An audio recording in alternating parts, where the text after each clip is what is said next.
Hi, my name's Greg Dreyer. I'm the co-founder of miMove and had a whole career in physical education. And thank you for joining us either live or viewing the recording. And I'm joined by two really distinguished and innovative practitioners in our world of physical education, Nathan Horne and Jordan Manley. And we're going to have a conversation around student voice in phys ed, and then we're going to open up for questions and maybe a broader conversation. So without further ado, I'm just going to invite Jordan and then Nathan just to introduce themselves and say, talk about their work and maybe just flag up the key issue around how they use student voice, but we're going to dive into it in a lot more detail as the conversation goes. So yeah, over to you, Jordan. Awesome. So my name is Jordan Manley. I am in Lexington, Kentucky. This will be my 8th year teaching health and PE at STEAM Academy, which is a program school within my public school district. We serve students in grades 9 through 12. This will be my 3rd year using miMove, going into connected up with Greg during COVID lockdowns and really started using miMove as a tool virtually, and had to learn how to transition that into the in-person environment. So recently I was named the Kentucky High School PE Teacher of the Year, and have since been working through a lot of ideas that have been going for 8 years, but a lot of them center around what we do with student voice, and what we mean by that, this deep listening to the needs of our students related to how they experience school. And so that's a lot of the conversations I have with Greg revolve around those ideas. Thanks, Jordan. And similarly, Nathan. Hi, Nathan. Yeah. Hi, everyone. Thanks for joining us, and thanks, Greg and Jordan, for having me as part of this conversation. My name is Nathan Horne. I am a physical and health education teacher, currently based in British Columbia, Canada, just outside Vancouver. I'm the PHE department head at an independent school here called Meadow School. We're a junior kindergarten to grade 12 school of about 700 students in a beautiful, beautiful campus. We have a forest as part of our campus. We have campgrounds, fields. We're really, really lucky to have a fantastic learning environment for our students to come to school in every day. As you can probably tell by my accent, I'm not from Canada originally. I was born and grew up in Australia, and I have teaching experience across a variety of grade levels, a variety of different things. I've taught in special needs schools. I've taught in bilingual schools. I've taught, so I have experience in Australia, in the UK. Spent a couple of years in the UK teaching there, Cambodia, Italy, Singapore, and now Canada. So a really varied experience. And I think through all of those experiences that I've had, I've been able to understand that it's really important that we understand our customers, I guess, as PE teachers. You know, the kids at the end of the day are our customers, so we need to understand them, what makes them tick, what's going to help them be successful. And I think having such a varied experience across so many different schools in so many different countries with kids from so many different backgrounds, I think it's enabled me to see that, yeah, getting to know the kids and getting to understand them better helps you be a better teacher as well. So I'm sure we'll dive more into that as we go through today's session. It's really interesting, Nathan, that you've excuse me, flagged up straight away this this analogy to the world of commerce, which I think in education we sort of go there tentatively, and maybe cherry pick some of the best stuff that commerce does without really taking commercial ideas and imposing them on education. Even though this wasn't a planned way in, Jordan actually introduced he introduced me to something called design thinking, which is widely used in the provision of services, which I think you both drew upon in your brief introduction, because Jordan, you were talking about a deeper understanding of our learners, and Nathan was talking about phys ed as a service provision, and the people who are the beneficiaries, hopefully, of that service are the student body. So would either of you like to just pick up on any of those themes and how you use that service provision, user experience discourse to help you in your work? Yeah, so when we think about some of the goals of contemporary education, we're thinking about personalizing learning experiences for students, creating opportunities for students to make meaning within your subject matter. So this is something that I engaged with some teachers that teach other content areas, and maybe there's a conversation on Twitter about I believe it was like a physics person believing that physics teachers should make more than PE teachers, and the question was like, what do we think about this? And I think that ultimately what we are aiming to do in contemporary education is provide opportunities for students to make meaning within our specific subject matter, and all of those probably equate on some sort of equal ground.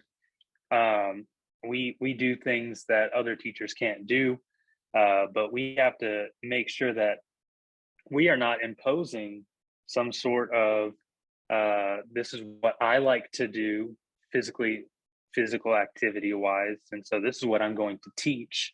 We have to understand who these kids are, and then create those opportunities for them to engage with it. And so when I think about this idea of design thinking, ultimately, I view the student experience in PE as a problem that needs to be solved, but I cannot solve that problem and produce effective solutions without listening to and understanding the user, the student. And so it involves a lot of, you have to be intentional about listening to your students and creating those opportunities for them to tell you. It can't happen by accident. Yeah, I'll jump off that. I think you said something that resonated with me in terms of I think it's really easy as a young teacher, as a beginning teacher, to fall into that trap of teaching the way that you've been taught. So, and I know I was really guilty of that. I started teaching, and I was delivering the same units and the same lessons and the same things that I'd experienced as a young person at school, or I'd been taught at university. And it's really difficult to get away from that because people inherently do what they know. But if you actually take a step back and look around while that's happening and realize, is this actually, is this good for everyone, or is this just easy for me?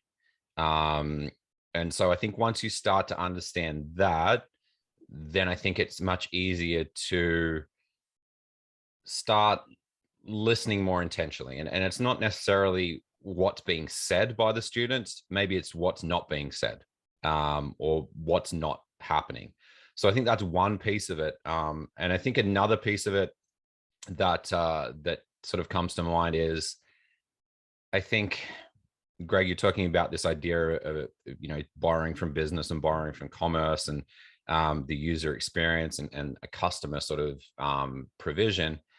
I think a lot of the time as PE teachers, we get put into this box of, okay, well, you have to develop these athletes, and you've got to make sure that these athletes are going to perform for the school team, or they're going to perform for, whatever outcome from an athletic standpoint.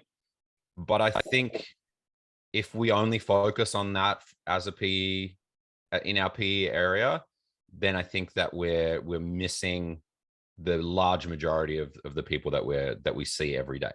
okay? Because there are sports clubs, there are opportunities, organizations for kids to be involved in high level sport and develop their athleticism in lots of other ways outside of that short amount of time that they see their PE teacher for every week. There's a fantastic quote that I always refer to that comes from the UNESCO Quality Physical Education Guidelines. So it's from the Declaration of Berlin in 2013. And it says, physical education is the most effective means of providing all children and youth with the skills, attitudes, values, knowledge, and understanding for lifelong participation in society. And the thing I love about that is, one, it legitimizes the effect that PE can have. So it says it's the most effective means of providing these skills and attitudes and values and knowledge. But it doesn't mention athleticism. It doesn't mention sport. It doesn't mention anything other than enabling them to be lifelong participants in society. So for me, I think when I think about PE, what's the purpose of PE? What are we trying to do as a profession? We're trying to make good people at the end of the day.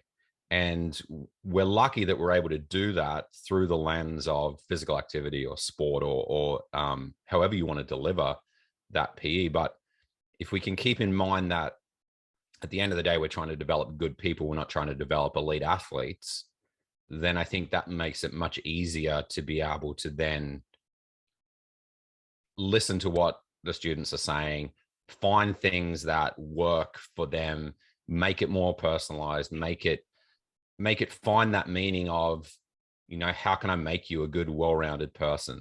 How can I make you, a healthy person? How can I help you understand how to interact with other people, how to play with other people, how to get along with other people, how to be a good member of your community?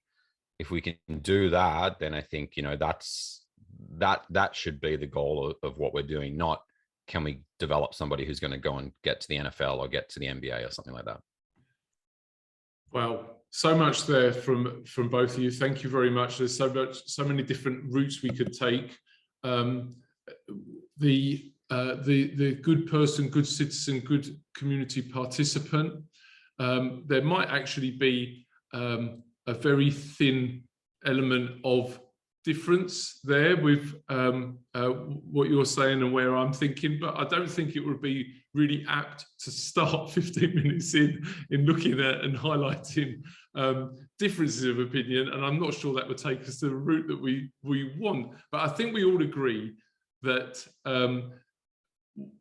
the real magic, along with what you were saying, Nathan, the real magic is in working through and in physical activity, and what that can do, what that can bring to a young person's life. And I was really interested, in your citation there from UNESCO, because we don't, if we really put in a critical hat on, we don't really have a great track record of delivering on that goal, nor do we have a great track record of delivering on our own often stated aim of inspiring young people and giving them the tools to lead an active life for whatever reason, whether that's athleticism, whether that's for sport, or whether that's for health, or whatever it is that they're buying into. So if we bring the conversation back to that, and before we get into the nuts and bolts, which I think for many people who would listen to this is the real precious takeaways, because I know you both do an awful lot of work in what Jordan referred to as that deep intentional listening, and then what you do with it. But I'd just like to, there might be people listening to this thinking, well, it's all right for you, you're both really experienced practitioners, you're on top of your game, you're able to take risks, you're able to innovate.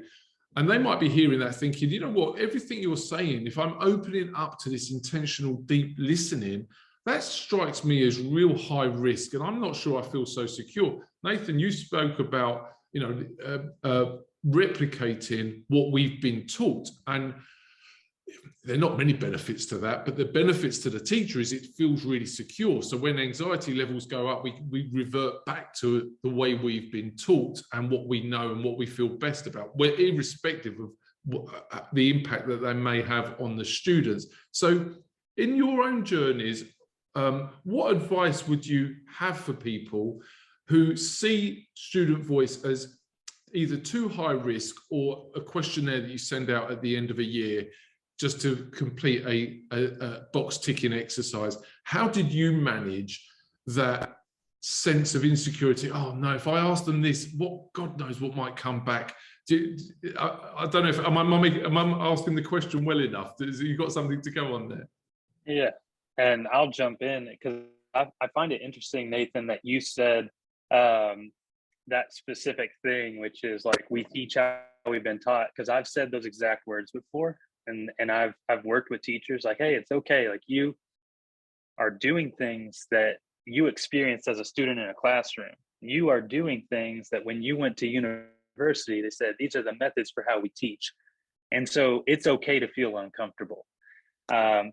But I always go back. My very first year of teaching, I have this mentor here in Kentucky, and she has this expansive journey. She's been a superintendent in districts around Kentucky. Recently, she was the chief academic officer in our largest school district.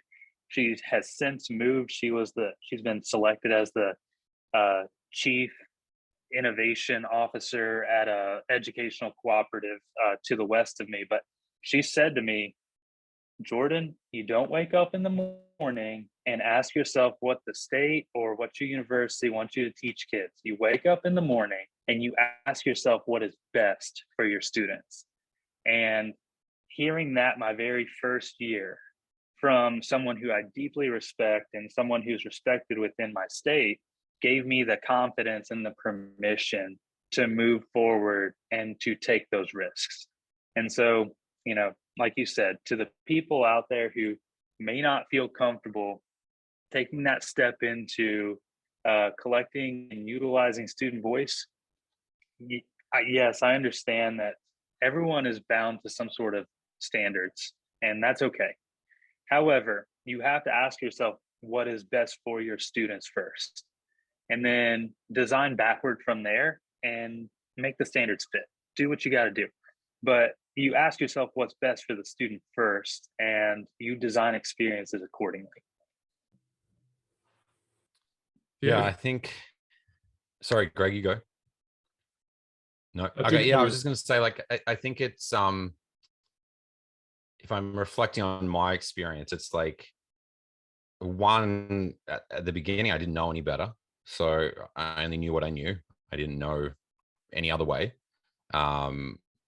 And like coming from Australia, I guess I was lucky in a sense coming from Australia that we had a fairly strong physical education sort of experience, and a lot of PE teachers at the time that I was coming through school were utilizing sort of game sense and teaching games for understanding, and these strategies that we now know are quite effective. So I wanted to replicate that because that had been a good experience for me.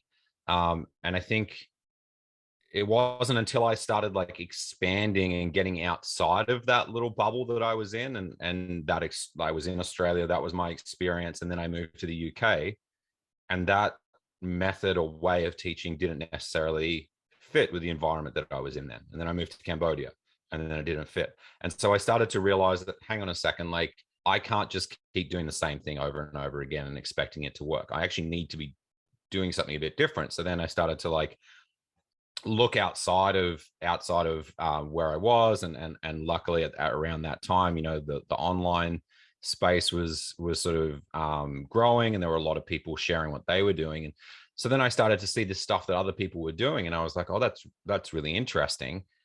And I think it can be scary to try new things because inherently we don't want to fail. But then at the same time, we tell our students it's okay to fail and you learn from failure. So it's this sort of like, you know, two sides to it. Like if we want our students to be okay with failing and understand that the best way to learn is by trying something and maybe working out what didn't work and then improving upon it, then we as teachers need to be able to do the same thing. And it doesn't mean that every lesson that we teach is going to be horrible, but it might just be try one new thing And then if it works, great. If it doesn't, try something else. It doesn't need to be, we don't need to throw out our entire PE program or our entire lesson plan, but just look at it critically and think, what could I change about this that might give a different experience to the students? You can still teach the games that you love. You can still teach the units that you like, but just look at it from a different lens, look at it from a different concept. So rather than, you know, if you love to teach volleyball, I think there was a quote from Shane Pill, a professor out of Australia once. He said, you know, the kids that love volleyball. And if you teach a 6-week unit of volleyball, the kids who are good at volleyball at the start are going to be good at volleyball at the end. The kids who suck at volleyball at the start are going to suck at volleyball at the end. And what's their experience been? So it's not necessarily don't teach volleyball. It's just, well, how could we teach volleyball in a way that is accessible to everybody and enables those students who are successful and are good at volleyball to be able to demonstrate their skills and their knowledge and their understanding of volleyball. But then those kids that don't want to touch the ball and don't want to participate, how can we get them involved? And what could we do? And how could we modify the game or modify the activities to enable them to feel some level of success so that they get to the end of that unit and they're like, hey, you know what? Actually, that wasn't so bad. And the next time that I see volleyball, maybe I actually want to be involved rather than standing in the corner and hoping that the ball doesn't come to me. So I think just looking at what you do and just thinking, well, what are the other possibilities? Like, how else could I do this in another way? Yeah, I think that's a really nice segue into the next phase of the conversation, because if we're talking about student voice in phys ed, so often, and correct me if you think I'm making an assumption here, so often the conversation that dominates is what activities do our students enjoy? So it becomes a conversation around student preference, which can easily become quite a non-educative conversation, and sees PE just as a time for the kids to, quote, have fun.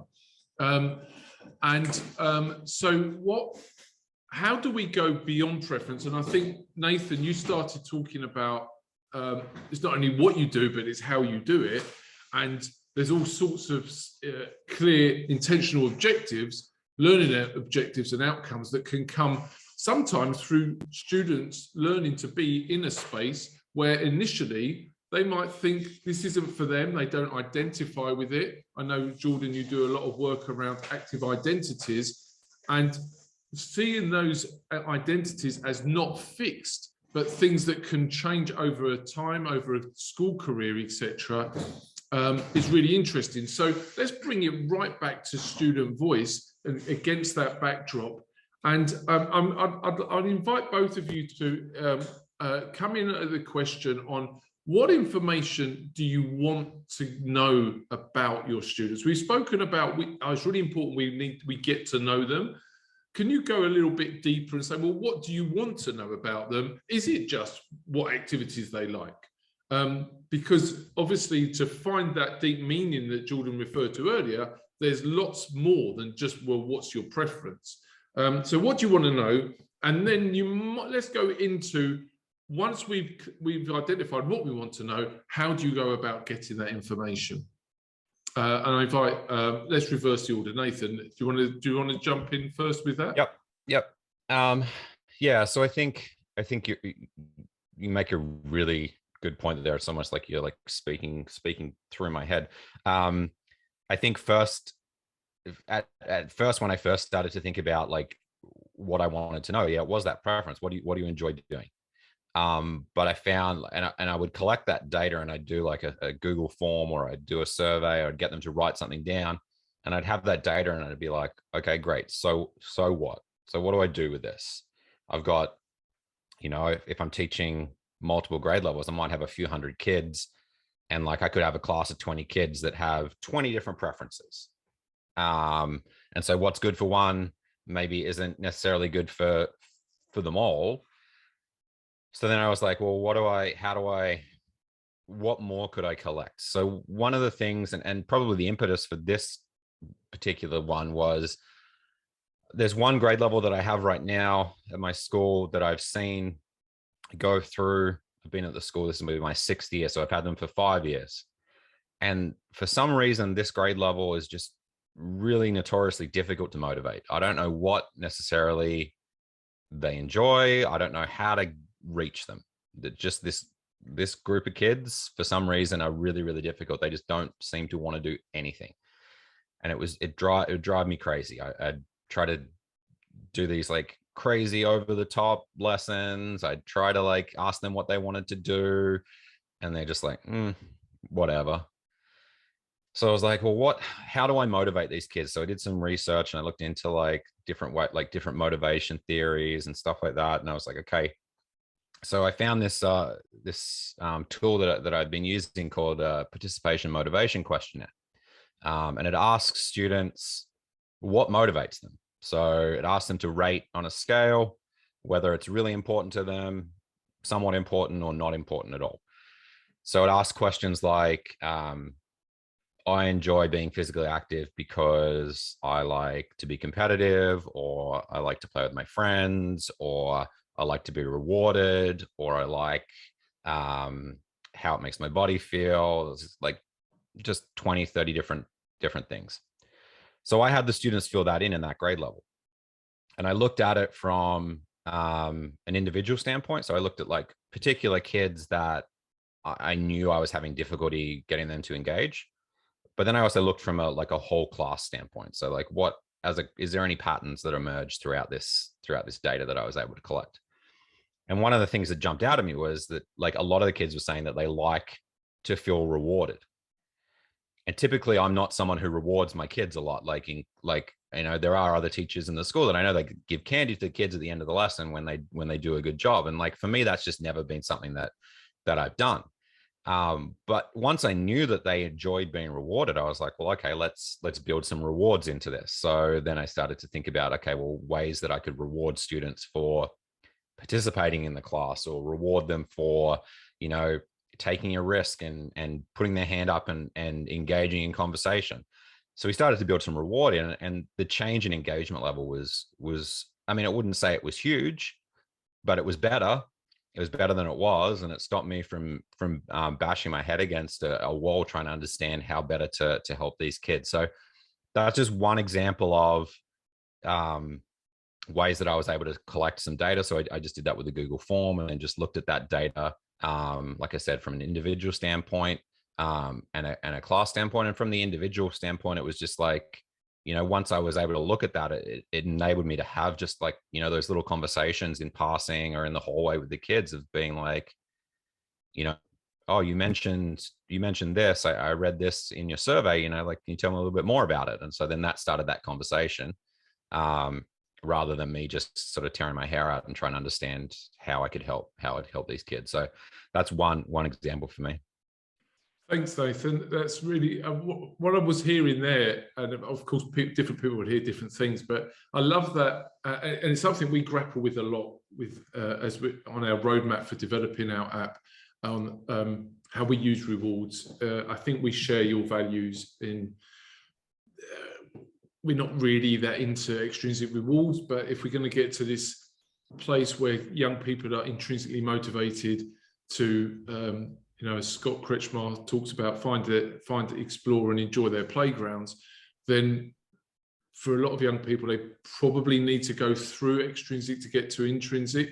And but what I really enjoyed what you were saying is something we've actually done with our support material around miMove, is taken rewards and taken ownership of that with our values and say, well, we're going to define success. We can run with rewards, but we're going to reward the things that we value. So it might not be, it may not be, and it probably shouldn't be most of the time, like competitive outcome rewards, because you're starting from such a unlevel playing field, etc., and it reinforces all the sort of status quo.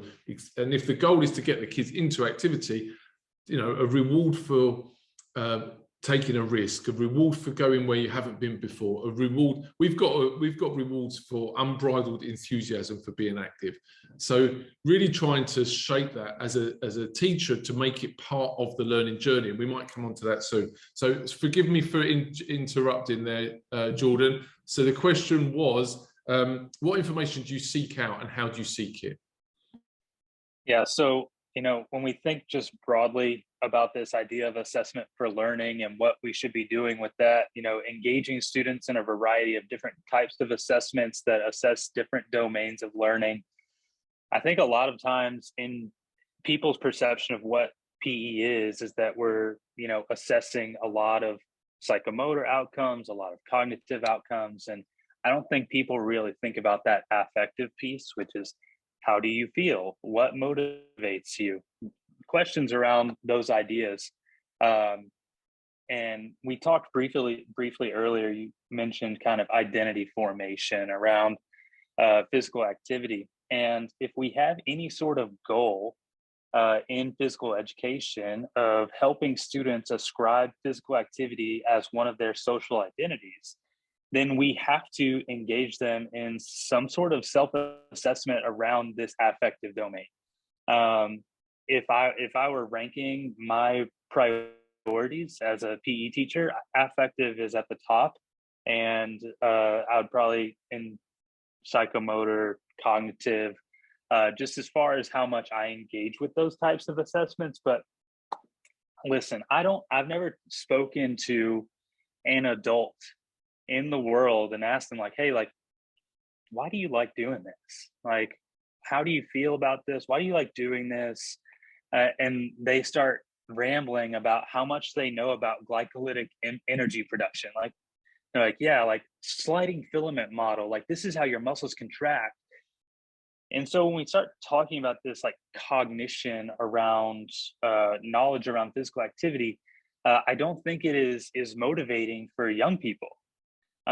What is probably more motivating is understanding what elements around the physical activity make them feel good and experience some sort of positive affect. And I'm obviously thankful for all the work around the meaningful PE framework, because Nathan, you mentioned some survey tool that you've used in your response, and I'm not familiar with it, but a lot of the surveying that I do in my class as self-assessment around the affective domain are questions derived from the meaningful PE framework, just to be able to understand which of these components that research shows us are motivating two people are motivating my students. And not only is that important information for me so that I can prioritize those experiences in my planning and instruction for them, but we also have to learn, and I don't know the answer to this, we have to learn how we give that information back to the students to allow them to authentically grapple with their own responses and get to the point where they are ascribing those things into their identity. And this is kind of where my work brings in like the Castle SEL framework, and starting to think about these ideas of like, I am, I value. These are core identity statements around self-awareness, decision-making, and ultimately self-management, which is that habit formation piece. If we can give our students, and I think probably at the older ages, grades 9 through 12, if we can allow them to start looking at what they are, the data set that they are compiling for themselves through these assessments, they can start to communicate back to us how activity is meaningful in their life. And that level of voice, getting them deeper into understanding what does motivate them intrinsically, is going to get closer to this idea of students leaving us after schooling and sustaining activity in their life. Yeah. Again, can I jump in on that for a second, Greg? You may. Yeah, of course you can. Sorry. Yeah, I think there's two things that just like came into my mind as you were saying that. So one is, I think like this last 2 years, like I'd been teaching elementary, so like kindergarten to grade 5 level for the last sort of 7, 8, 9 years. And then the last couple of years I've moved up into sort of middle school, grade 6, 7, 8. And I've noticed a really big difference there was the kids in grade 6, 7, 8, they've decided by that stage that something happens between sort of grade 5 and grade 6 and 7, where the kids decide that this is who I am, and I'm a good athlete, or I'm not a good athlete, or I'm good at this, or I'm not good at this. Below sort of grade 5, it's like, hey, we're doing whatever today, and the kids are like, yep, cool, let's do it, let's just have fun. And then sort of puberty hits, and all of a sudden they're like very self-conscious. And so I think I like what you're saying there about that identity formation and being able to get the kids to realize that they don't have to necessarily subscribe to a certain identity just because that's, you know, I don't enjoy this, or I'm not good at this now. Doesn't mean that it's going to be like that forever. And I think the other piece that we miss, and this is probably a whole nother conversation, is, but how do we involve parents in this as well? Because if we spend all of our time at school working with these kids and getting them to understand all of these things that we're talking about, but then they go home and the message that they're getting at home is the complete opposite, based around their parents' experience of PE and what their parents think PE is about, then I think that we're sort of like, we're fighting a losing battle. So I think the way that we engage parents in this conversation as well, and make this a whole conversation, not just between teacher and student, but between teacher, student, and parent, I think is really, really key to everything as well. Yeah, couldn't agree more. And you know, being able to advocate for all the stakeholders in the learner journey, it has got to be key. And you know, the more I'm in this field, and I've been in it my whole career, as I said at the start, the more more demands are placed on people who are really serious about doing a very good job. And I genuinely believe that the vast majority of teachers are very serious about doing a really good job. But where do we get the support, the training, the professional development to advocate effectively to parents or other stakeholders? But if I may, I'm going to, and I think it is related to this. Nathan, I enjoyed listening to your recent summer camp professional development conversation on assessment. And one of the things I really, I'm going to, if I may, draw upon that, because Jordan flagged up student voice equals, maybe that's too strong, but I'm going to run with it anyway. Student voice equals assessment. And it's not this add-on, it's not this bolt-on. You do your teaching and learning, maybe then you assess, and then maybe then you collect student voice. It's this integrated, connected journey that hopefully we're going to go on with the students that you're working with. So if student voice is learning, is assessment, and you spoke, Nathan, about assessment as learning. Now, we are throwing out, maybe flippantly, lots of assumptions about what the young people know about themselves, about their feelings, the affections that they experience during movement, the language, the vocabulary they have to articulate that. And how have either of you done any work to use student voice and reflection to support the young person's self-awareness? Because if we are talking about them finding a meaningful and positive connection with physical activity, presumably they need to be able to articulate that. And maybe you pick up on that. Maybe they don't. Maybe it's just what they feel, and they don't need to be able to talk about it. I know it might be a little bit deep, but have you done? And I think one of the things we struggle with is I'm not too sure that we know what progression looks like through the affective domain from, say, the age of 8 to 16, those formative years that you were talking about, Nathan. How do you equip, or have you equipped young people to make sense of their own experiences in that way? Yeah, it's a It's a really good question. I think there's so much there. Like, I think it's, typically if we look at like teaching or education, for the longest time, it was, me as the teacher, I'm the holder of knowledge and I'm going to give that knowledge to you. So, be ready because here it comes and you better get it, because at the end, then I'm going to ask you to repeat back to me what I told you. And that works to a certain extent.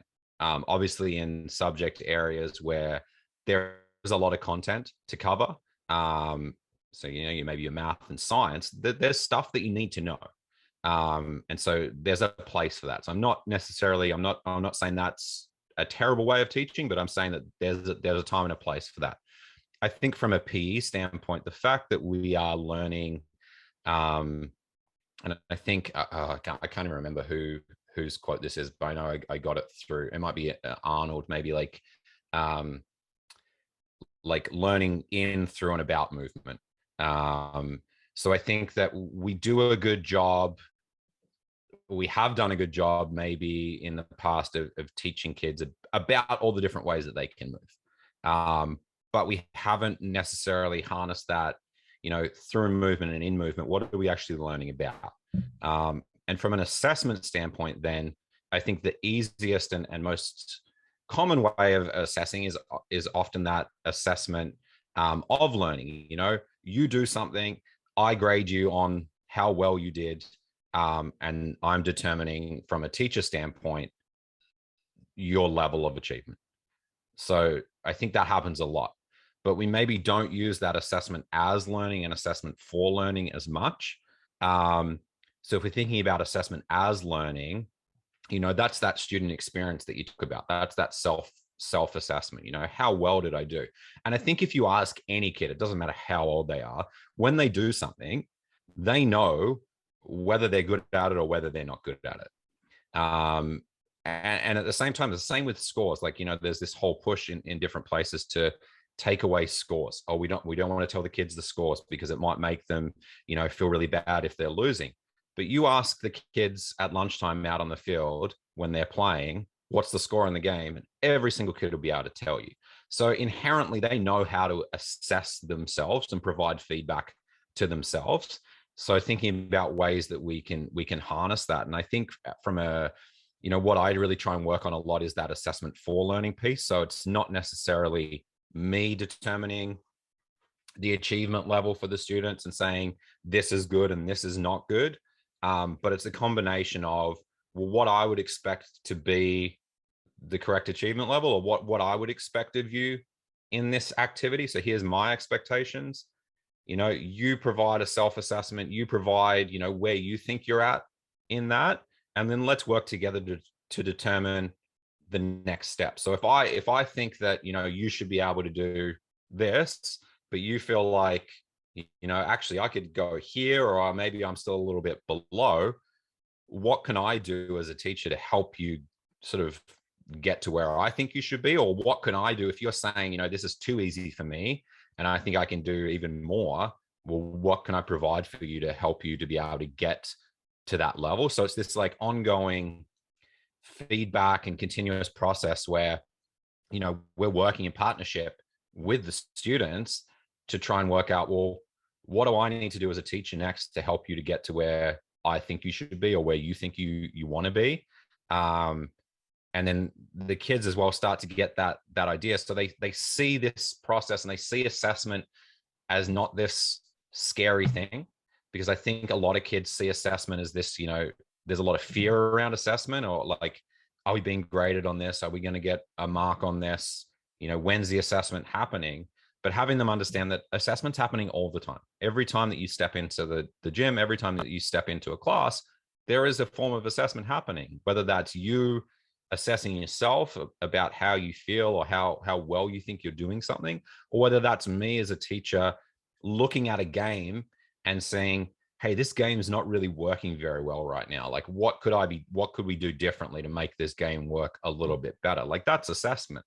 It doesn't have to be me with a clipboard or the kids writing something down on a piece of paper to be able to for assessment to happen. So I think if we can start to get kids to understand that language and that idea that everything's an assessment, like your whole life is an assessment, constantly, everything that happens, you're making decisions, you're trying to understand how to do something and how to improve yourself, or how to feel better when you're not feeling as good. Like there's that is assessment. It's happening all the time. So I think if we can build that culture, I think that's going to help our students. If that makes sense. I feel like I've rambled a little bit. Yeah, no, not at all. I think it makes sense. And, you know, within everything you were saying there was observing and watching and listening and hearing the students and giving them permission to engage in that process.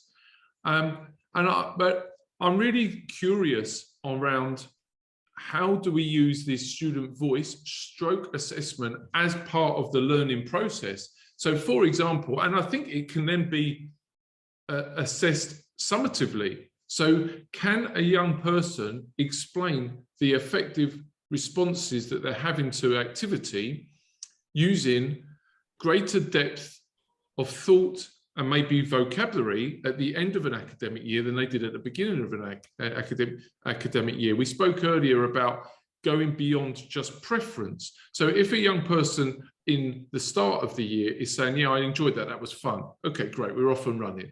If at the end of the year they're able to say, I enjoyed that because what I really enjoy, what really floats my boat is overcoming struggle, or is working through difficulties to arrive at mastery, or is just really connecting in the social domain. So maybe, for example, in a dance activity, I really like the sense that I get of moving in unison with my friends and my classmates, when we really smash that synchronicity. And that's what really makes me excited.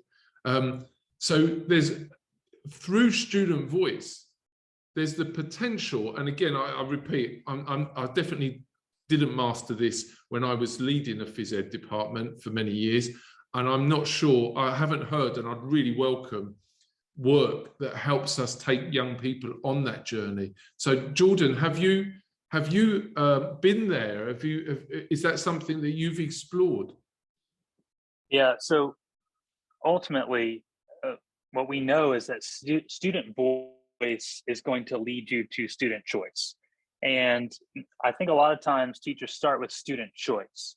They walk into the classroom like, all right, I've got all these choices for you, so go do those things. But really, we got to do that the other way around. We need to collect that voice. Like, I give my students a survey before they do anything physically active in my class each semester. But when we collect that voice data and we're able to design the environment, we are able to modulate it to hit those things that they find motivating to them.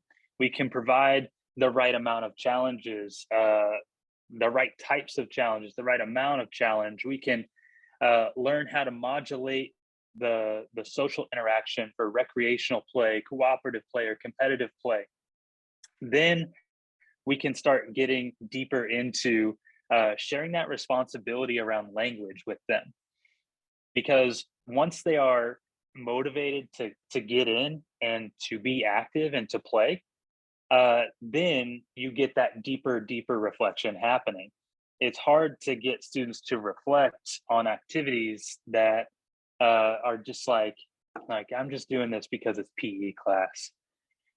So if we are really, really authentic about listening and designing for them, then we can start getting deeper into sharing that language of deep affect and meaning with them. Finding delight or deep intrinsic motivation, satisfaction with an activity doesn't happen by accident. We have to design for motivational needs. And so once we've done that, at my school, I like to have students, I did this originally virtually, and my students were not meeting me for a PE class. I didn't stand in front of my camera and say, all right, today we're doing jumping jacks. And if you did that in PE, that's fine, that's okay. But my students were engaged with choosing activities that they wanted to. The student choice of activity, I couldn't design for every student, but the assignments that they were turning in were the reflective assignments, submitting a log on the miMove app. But we would take those logs at the end of the week, and they had to sort through that data, and they had to look which activities went well for me, which activities did not go so well for me, what and why. And through that, they were submitting reflective pieces to me about what activities they were choosing to engage in. Maybe it was like, my mom made me go on a walk with the dog and I hated it. And why did you hate that? That's good information too, by the way. Like, knowing what you don't like is equally as good as knowing what you like. But ultimately, this led me to starting to conference one-on-one with students. After they had 3 or 4 weeks of these reflections, it's like, what's going on that is motivating you to continue to participate in this specific activity? And now that we know X, Y, and Z about what is motivating to you, where do you see that in some other activities you might want to try?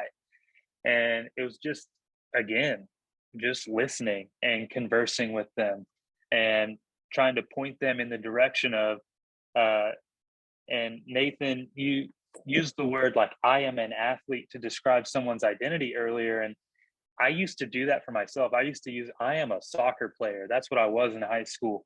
But what we know about identity is that when competitive soccer ends for those young people, they're in crisis. They don't know how to deal with that. I've been there at multiple points in my life. And so in PE, we need to be aiming for something much more broad, which is like, I am an active person.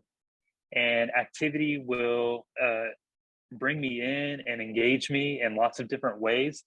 There's not one specific activity that I am pursuing at any time. However, I choose activity. And so, again, it's lofty, it's high, and it's hard, but I think that's the direction that our class needs to go if we want to do this, like, personalization of meaningful experience. Thank you. Yeah. Wow.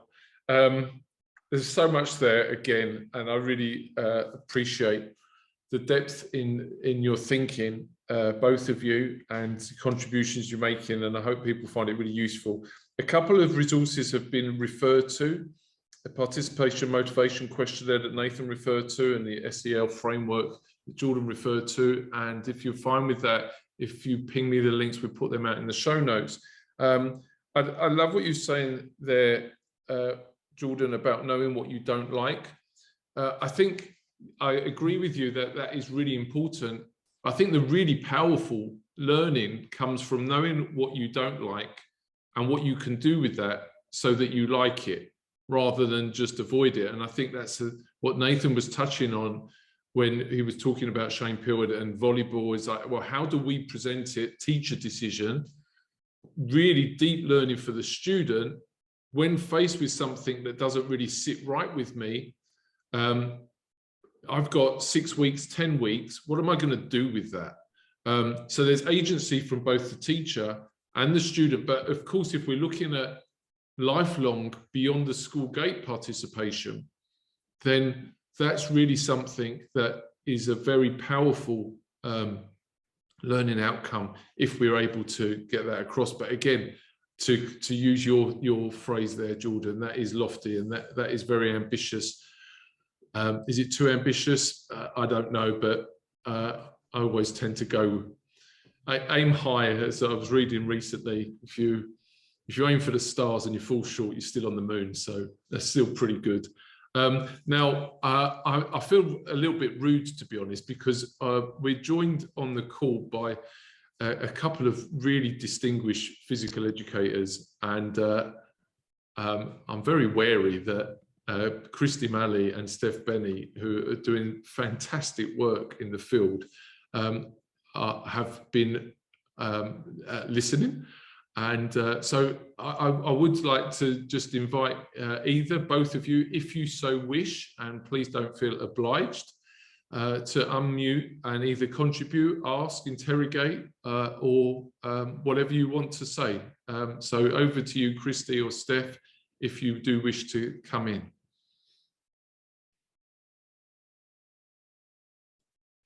And Christy, oh, Steph, I'm looking at who's unmuted. I'm going to be quiet and just leave it. I'm going to sit in the silence for a moment. Hi, everyone. Thank you so much for the conversation. And my mind is kind of all over the place thinking about these things and going in different directions. So I hope that what I have to say will be coherent. But I kind of wanted to jump on there a little bit with what Jordan was talking about, and it resonates a lot with me in my practice, and obviously the meaningful PE part, but using student voice as a part of that. And I think for us with meaningful PE, that's really a pillar, sort of using those democratic pedagogies and prioritizing student voice and student choice. And I think the whole idea of student voice as assessment is a different thought for me, because to me, I think student voice, I always think of, I guess I started using student voice because I wanted it to inform my practice, where I wanted to be able to say that I'm helping students find meaning and meaningful experiences in PE because I'm actually intentionally doing things that they would find meaningful and avoiding, harmful or meaningless sort of experiences. And then over time, having done that for a few years, I started to think of student voice as an end unto itself, in the sense that I think reflection is a meaning-making experience, and my students can actually come to understand, how they ascribe meaning to movement experiences and how they find those experiences meaningful as a result of engaging in reflection and sharing their voice. That even if I never read what they wrote or heard what they had to say, they said it to a peer or whatever, that there was value in that. And so I guess I kind of want to ask two questions. And I guess the first one is sort of for Jordan, in the sense that, you're talking about using those reflections as a form of assessment. And I don't know if that means like you're grading them, this is being reflected on a report card, or however that works. But I guess what I'm wondering is, does using that as assessment have the potential for students to no longer see it as being authentic, is kind of what I'm wondering. Like, if my students know that I'm assessing them on the quality of the reflections, are they going to be open to share things that they wouldn't share, if they knew that they weren't being assessed on this, that it doesn't play into anything? Like, I feel like there's been times in my practice where I've said, you only need to hand this assessment in if you want me to read it, or not assessments, or reflection, just because sometimes reflection can be so deep and so personal and make us so vulnerable that I just have questions about the assessment piece and how you're using that. Because I think obviously there's potential there, but I would be a little bit worried about that. And then my second question is, along with that, is sort of this, a lot of my teaching experience has been in, I'll say, unique settings where I've worked with very small groups of students. And then I've tried to share some of those ideas with other teachers who are more experienced and working, where they've got 4 classes in the gym at one time, and they'll do that for 6 periods a day. And they've got over 1,000 students, and they're saying to me, that's nice in your classroom stuff, but how do I engage in deep reflection with my students when I have 1,000 of them, and I can't have one-on-one student conference, and I can't read everybody's everything? So I guess I'm just wondering if you have, because I'm a huge believer in going for that deep reflection, but I have no experience of doing that with, larger groups of students. So if you have any suggestions that hopefully I can steal and share with people who ask me that in the future. Thank you very much. Thank you for the questions. So I'll answer the second one first. I actually work in a really small school. So we have about 430 students. I'm the only PE teacher.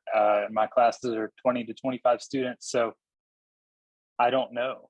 I don't know what it looks like on that large scale. I have friends who teach in comprehensive high schools who do have classes of 40 to 50 and multiple classes happening in the gym at the same time. So I do understand the barriers that they face when trying to, elicit any type of conversation around experience.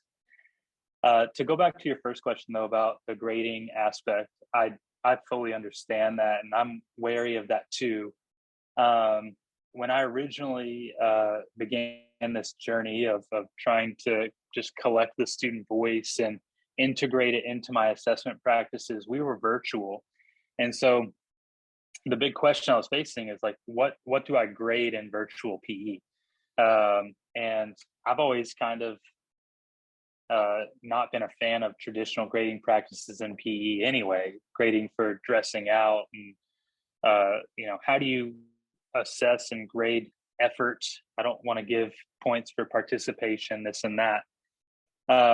And so initially, when I was doing this, the daily reflection piece was an ungraded thing.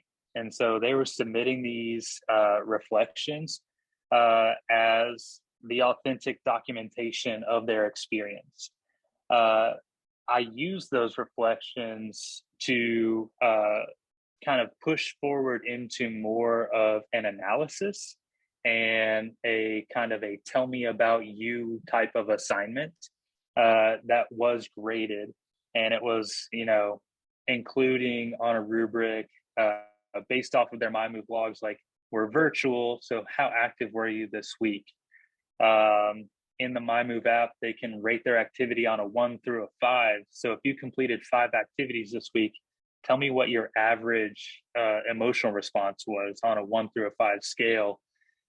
Compiling those small pieces of information, but then digging deeper into the questions of what is motivating you to be active and what are you enjoying about your activity.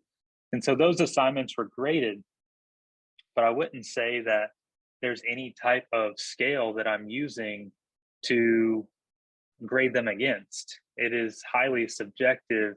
And so like, if they are completing those, they're earning their points. They're just making sure they're checking boxes. I don't want to put students up against some sort of standardized, like, hey, you need to complete 10 hours this week, that type of assessment. So as I've continued into back to in-person teaching, I've kind of persisted with that model, which is the reflection that happens in class or that they submit through miMove on a daily basis. I don't assign a grade to, and honestly, it would take a long time to do that because you're dealing with hundreds of data points per week. And so teaching students how to reflect on something, but then to revisit it and to synthesize it to kind of create some points of demarcation. And then I haven't used it for like setting goals or, any sort of forward thinking yet, but the grading comes around that distillation of their reflections to kind of say, I am involved in this process. But I do think that's a fair question. Yeah, I'll jump on as well. I think like I think you almost answered it yourself in a sense, Stephanie, with the large group piece. So how do you do it with a large group? It is really, really difficult. Like I've had some large groups, but like nothing compared to what some teachers do.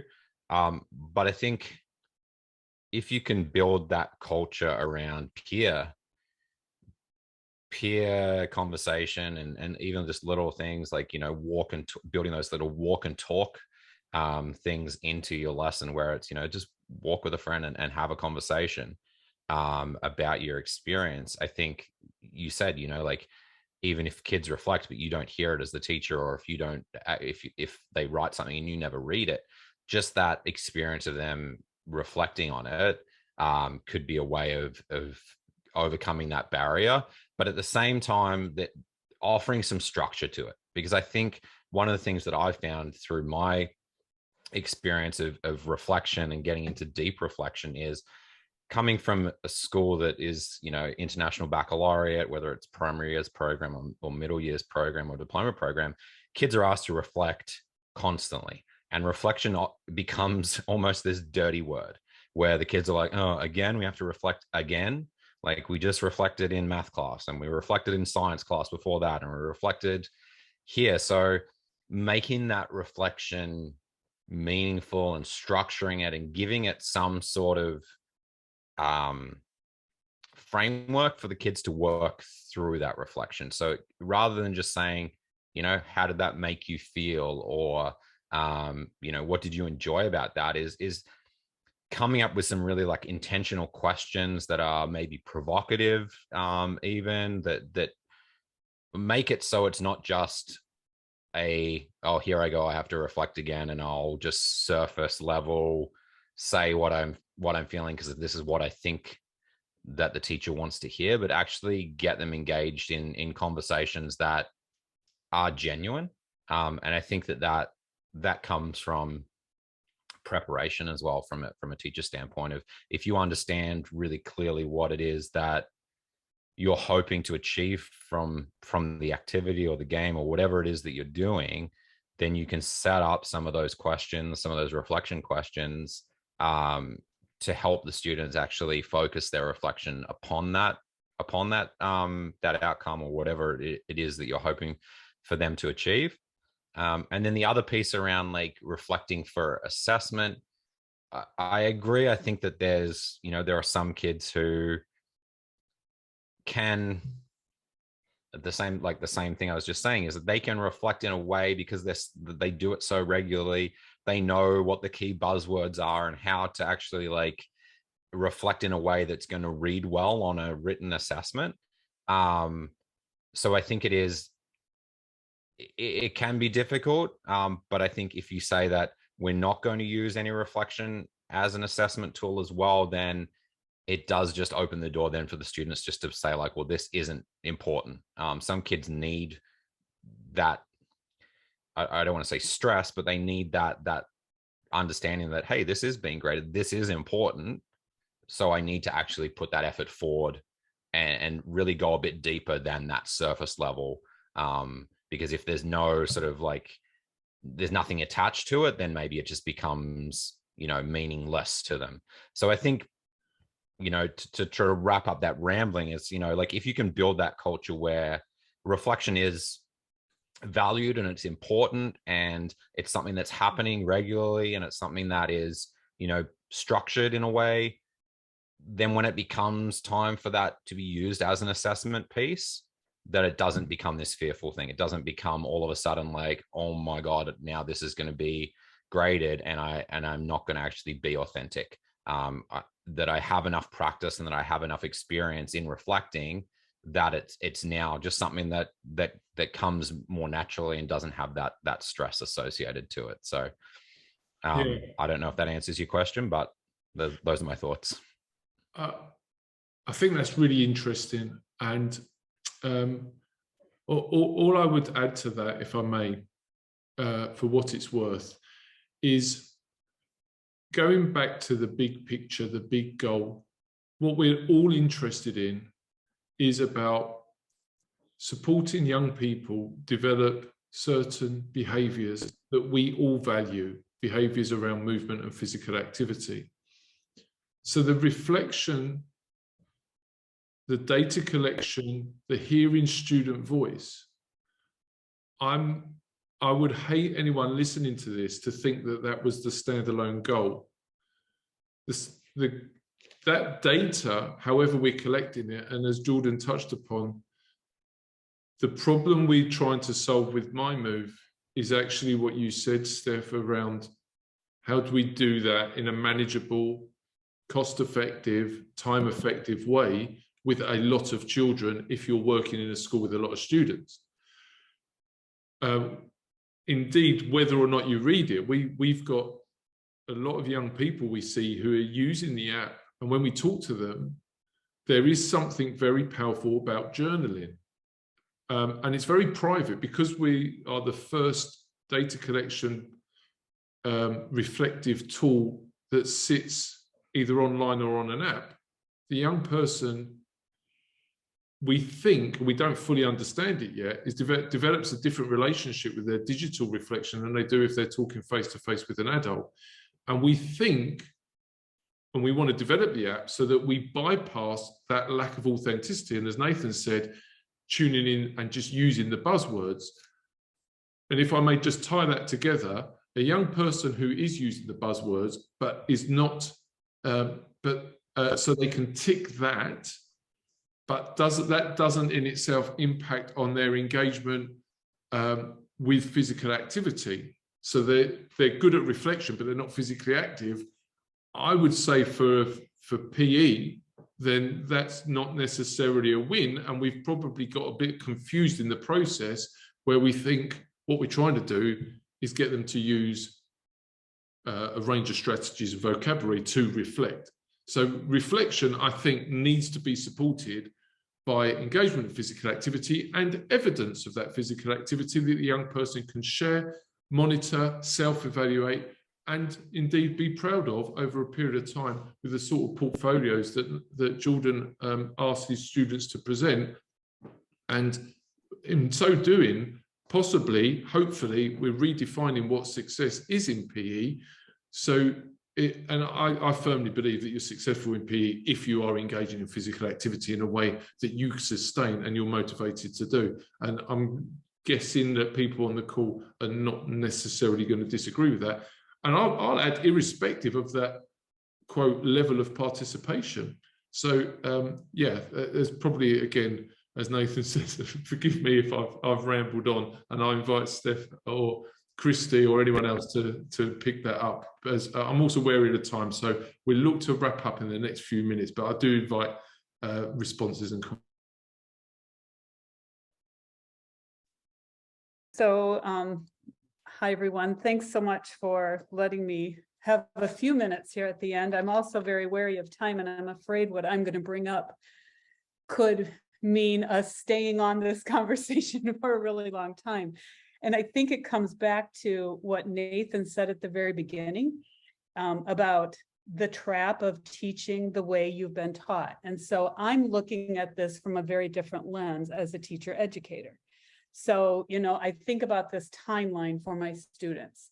So from birth until the time they start school, they have a variety of experiences with physical activity. And then they start school and they have more experiences of physical activity. And then I get them for this little tiny slice of time for about 4 to 5 years, where they're bringing this slew of experiences, which has formulated their beliefs, which has somehow caused them to end up in a physical education major. And so most likely because they had very positive experiences, or they liked their PE teacher because they were their coach, they like to move. Most of them have a very small set of physical activities that they enjoy, you know, stereotypically like sports or the things that they were successful in. So I have them for these 4 to 5 years. And in those 4 to 5 years, not only are they trying to figure out what it means to be an adult, what it means to be in college, but they're going through so many developmental changes, trying to make that transition from what's my student identity to what's my teacher identity going to be. And they're all at a very different level of readiness to even think critically about that. And so I really don't know what I'm trying to say, except for the fact that this is what I struggle with all the time, is trying to figure out what is important. What can I do to support each one of my students' formation of their student identity, their transition to a teacher identity? How do I help them deal with the tensions and conflicts that they're probably experiencing between this experience they had as a physical education student that they thought was awesome, and now they're maybe getting information that contradicts that experience? And, you know, so just helping them deal with the tensions, figuring out what is most important, what does a beginning teacher need, keeping in mind, though, that an 18-year-old, a 19-year-old is very different than a beginning teacher. You know, when are they ready for what? And then a really specific question that I continually toy with is, you know, in terms of planning, what is important for them to plan? What does a lesson plan look like? And what's the difference between a lesson plan that they would actually use versus how I approach teaching them lesson planning more through this lens of, these are the things I want you to critically think about. This may not be what your lesson plan looks like when you're actually teaching, but these are the things I want to help you think critically about. And as Steph said, I have no idea if any of that was coherent or not, but I would welcome a continued conversation, maybe at another time, about all of this. But thanks again for just letting me talk. Oh, you're more than welcome, Christy, and it's great to hear you. And likewise, Steph, and you know, to jump on a call, I really appreciate that there's a difference in where your head might be at when you're tuning in to listen to something and then invited to contribute. And I hope I didn't cause any undue stress by so doing. But I think you both raised some wonderfully interesting points. Christy, I had 14 years in teacher education before arriving rather accidentally in my current role, and we actually had 1 year on a postgraduate route in postgraduate course into the teaching profession. So I would envy 4 years, although I would add that our students typically, being postgraduate, tended to be early to mid-20s, which is a very different stage of readiness probably to the 18, 19-year-olds that you mentioned. But nevertheless, over those 14 years, I grappled repeatedly with the similar sort of questions that you flag up. What's important? What does a lesson look like? What should they be planning? What do they need to know? I still grapple, and had a really interesting conversation with a wonderful guy called Mo Jaffa last week. And one of the points I said to him, we were talking about knowledge and what knowledge does a teacher need to be equipped with? And most of my students at the end of their teacher education year would always say, thanks, Greg, that was a really great year. I learned loads, but I didn't really learn anything I was expecting to learn. And I think what they expected to learn was the skills and tactics of pretty much every activity that I had to teach. And I get that. They still yearn for that. They still go to that. And some of the most sought after resources that we see on social media are, here's a lesson plan for teaching the volleyball that Nathan referred to earlier.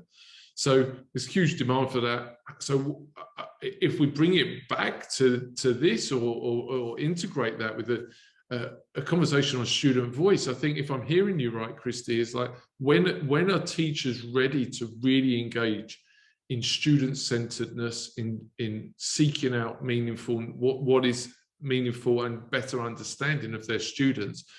So yeah, I think, Christy, I think that would actually make a really interesting further conversation, but I'm going to be quiet. I know I'm rambling, talking too much. Jordan, Nathan, do you want to address any of the points that Christy flagged? Yeah, I'll jump in, and it's awesome to see you again, Christy. So a reflective teacher is a good teacher. And that's what I tell my student teachers every year when they get to me. You know, they always want me to tell them, how am I doing today? How am I doing today? And I never answer that question. I want to know from them, how did you do today? Tell me, what would you do differently? How would you go about doing this situation if you knew this about your students? And getting them into that mindset of understanding what the kids need and building that reflective muscle.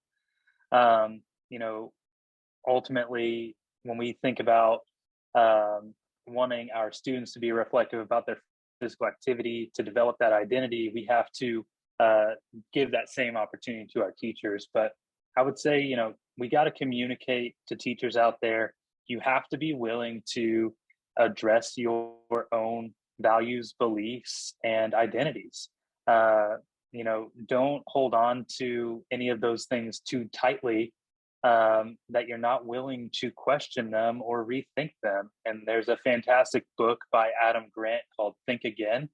And one of the main assertions in the first chapter is like, hey, Microsoft has been updating their operating system every year since their inception. Why aren't we willing to do the same thing with our own thoughts, values, behaviors, and identities? We have to be willing to question the way that we think about things.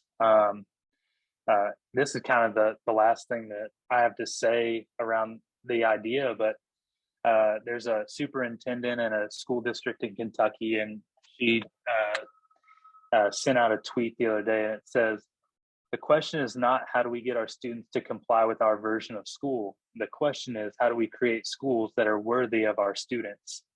And I thought that was just so valuable to bring into this conversation. This is not about us imposing school on students.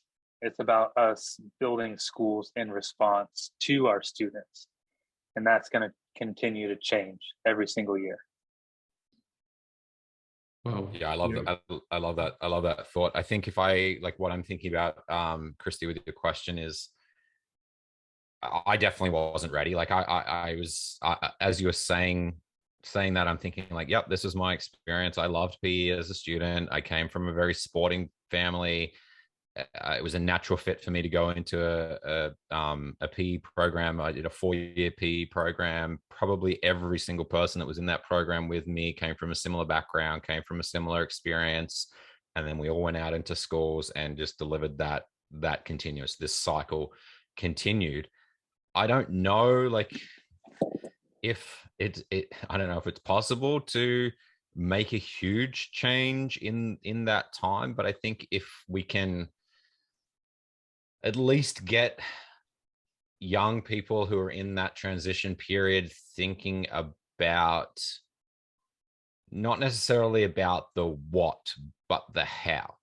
So not what am I going to teach and what equipment do I need and what are the students going to be doing for this 5-minute period of time and then the next 5-minute period of time. And I think anytime I've had student teachers or I've seen young teachers come in and, they have their lesson plan and it's this long and, they've got their equipment set out and they spend 20 minutes before the lesson setting out all their equipment and going through their transitions. And then the lesson comes and after the first 5 minutes, it's turned to chaos because it's not possible to actually be able to follow through on all of those steps.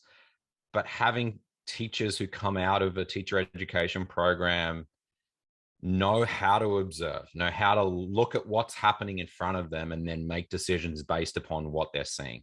Is this working or is it not working? And if it's working, leave it. If it's not working, then what could you change about what's happening? So I think that's a really key skill as a teacher that I didn't develop until later into my career, was being able to, like Jordan said, like be okay in that uncomfortableness, like sit in that uncomfortableness and be like, okay, like this isn't exactly maybe how I planned on this going, but are the students engaged? Are they actually like enjoying what they're doing? Are they learning something out of what's happening? Because I can roll out some dodgeballs and get the kids to play dodgeball and they could be having fun and they could be being engaged, but are they really learning anything in that activity? So I think if we can prepare our student teachers as they come out to just be critical thinkers and be able to observe what's happening around them and have those few key skills of, how do I make this more difficult or how do I pull it back if it's too difficult? I think that's probably the first step in enabling them to be able to then start to take more risks with what they're doing rather than just replicate what they've learned in their experience. And that's probably like my experience of, I spent so long just replicating and then I was like, well, this is actually really boring. This is not fun for me. I'm not like, I could just do this with my eyes closed. How do I actually make this more challenging for myself? Or how can I make this more enjoyable for myself? And then once I got outside of myself, then it's like, well, how can I like make this more challenging or enjoyable or increase the learning that's happening for my students as well? So I think it's mindset. It's not necessarily content, because content we can find games, we can find everything online now. You can find that content, but it's that critical thinking and decision making and being able to observe what's happening in front of you and then knowing how to react to that, I think, are the key skills that separate a good teacher from a teacher that is, delivering a good physical activity experience. The kids are moving, they're active, but without that observation and without that being able to challenge or question or being able to ask good questions, I think that's the difference between a really, really proficient and good physical education teacher and somebody who's just good at, planning activities and having students actually run around and be active. Yeah, and I think that really nicely brings us full circle. We started early on in the conversation talking about design thinking, and design thinking starts with a deep, empathetic approach to what the problem is. And Nathan, you said very articulately that the early career teacher starts with observing and asking, what are the students doing? Is it productive? How can I adapt it, adopt and adjust it? So we're starting with observation. The conversation was largely on student voice and hearing the students. And again, design thinking challenges us to question our assumptions. So we might be observing children engaged in activity, and we might then assume that they're all happy and enjoying that activity. And to then bring that back to Christy's question, that empathy, that care, Nathan referred to a mindset.